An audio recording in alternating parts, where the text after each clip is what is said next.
Thank you, Cikgu Nashar. Hari ini kita bermula tepat pada jam 2.50.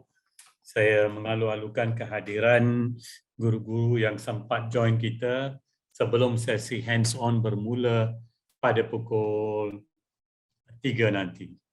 Tuan-tuan dan puan-puan, seperti biasa, saya akan mulakan dan tajuk kita pada hari ini ialah tajuk yang berkaitan the school walkthrough. Ya. Kita sering kali dapat lawatan daripada pelbagai pihak yang datang ke sekolah dan mereka datang dengan pelbagai hasrat dan tujuan, kadang-kala untuk penanda arasan, to benchmarking, dan kadang-kala hanya untuk lawatan kalau mereka nak satu pendedahan kepada apa jua pun perkara atau aktiviti yang berlangsung dalam sesebuah sekolah, institusi atau organisasi. Tak semestinya sekolah sahaja. So walkthrough ini kita boleh adakan untuk organisasi yang berbeza. Tapi untuk hari ini saya akan kongsikan walkthrough yang boleh dijalankan di sekolah. Kali pertama saya sendiri dapat pengalaman untuk walkthrough adalah bila melawat sekolah di UK. Ya, bila melawat sekolah di UK dan juga di Australia, maka bila kumpulan kami 3 orang nak melawat dan pergi keliling sekolah, mereka beri kami borang dan kami dipohon untuk mengisi maklumat apa jua pun. Ini bukan sesuatu yang berstruktur atau sesuatu yang merupakan perkara yang berilmiah tinggi, tetapi terpulanglah apa individu itu rasakan daripada walkthrough ini. Kalau kita lihatlah, kalau kita lihat gambar di sebelah kanan itu, off to class, incredible and unusual schools around the world. Kalau di Malaysia pun mungkin kalau kita pergi ke sekolah-sekolah yang berbeza, kita akan lihat amalan-amalan yang berbeza. Dan mungkin kita ada persoalan yang akan timbul hasil daripada apa yang kita lihat daripada walkthrough kita. Next slide please. So tujuan walkthrough adalah untuk memperkenalkan sekolah, memberi peluang kepada tetamu untuk explore dengan mungkin murid sebagai pengiring jika perlu, atau beri ada peta laluan tentang pelan sekolah itu. Mungkin hasil daripada walkthrough ini, kita akan dapatkan idea daripada pelawat. Mungkin kita dapat kongsi amalan dan prinsip terbaik dengan pelawat kita. Mungkin pelawat kita tidak semestinya pegawai saja, mungkin murid sekolah. Dan yang kelima, teliti pula persepsi pelawat yang berbeza dan yang ada persamaan tentang apa yang mereka lihat dan apa komen mereka. Dan hasil daripada semua ni, kalau kemudiannya kita dapatkan borang itu kembali, kalau peserta pelawat kita nak juga borang yang mereka isi itu, kita boleh fotokopi borang itu, maklumat yang kita perolehi daripada pelawat atau siapa jua pun ya yang ingin nak buat walkthrough sekolah kita. Dan yang keenam tadi saya sebut untuk mengamalkan Kaizen, iaitu continuous improvement. Kalau kita lihat hasil daripada walkthrough itu, pelawat kita memberi idea yang mungkin boleh membawa continuous improvement, penambahbaikan kepada organisasi kita. Why not? Kita boleh mempergunakan cadangan-cadangan yang diberi. Next slide please. So tuan-tuan dan puan-puan, ini contoh je saya pergi SMK Gunung Tinggi school walkthrough. Bila kita dapat pelawat, maka kita boleh print borang ini dan beri kepada pelawat kita, dan mungkin berilah board macam masa sukan kita pakai backboard itu supaya senang nak tulis. Jangan bagi kertas saja. Kalau kita bagi kertas susah. Bagi backboard itu supporting board, size A4 pun tak apa. Board itu boleh beli RM2 lebih aja. Dan kita beri pen sekali ya. So yang pertama mungkin individu itu akan isi what do I see?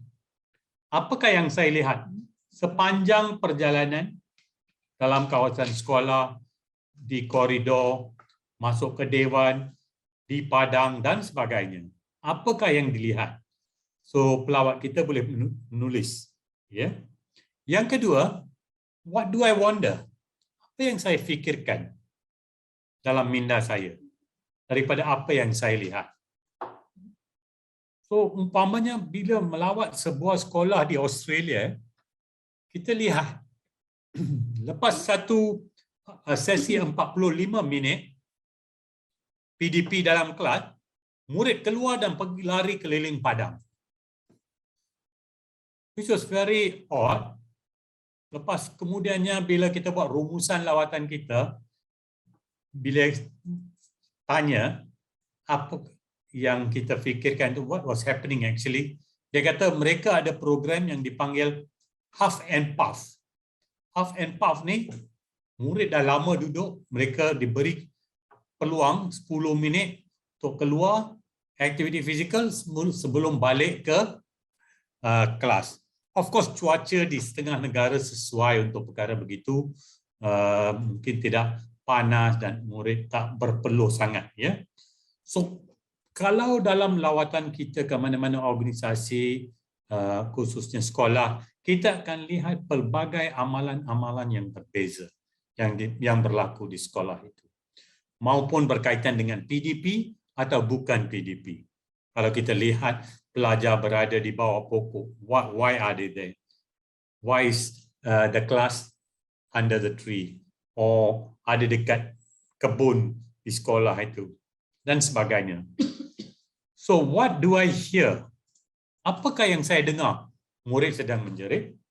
Mungkin dengar murid di padang, ya, seronok, main dan sebagainya. Yang keempat, what questions do I have? Apakah persoalan yang timbul bila anda melihat daripada walkthrough itu? What questions come to your mind? Dan soalan ini mungkin pelawat kemudian penjelasan atau huraian kepada soalan-soalan yang timbul dalam minda kita tentang apa yang kita lihat, apa yang kita dengar atau apa yang kita fikirkan. Dan kemudiannya, mungkin bila anda datang, anda sudah ada persepsi apa yang anda mungkin akan lihat. What did I wish to see? Apakah yang saya berhajat untuk lihat? You datang dengan satu persepsi.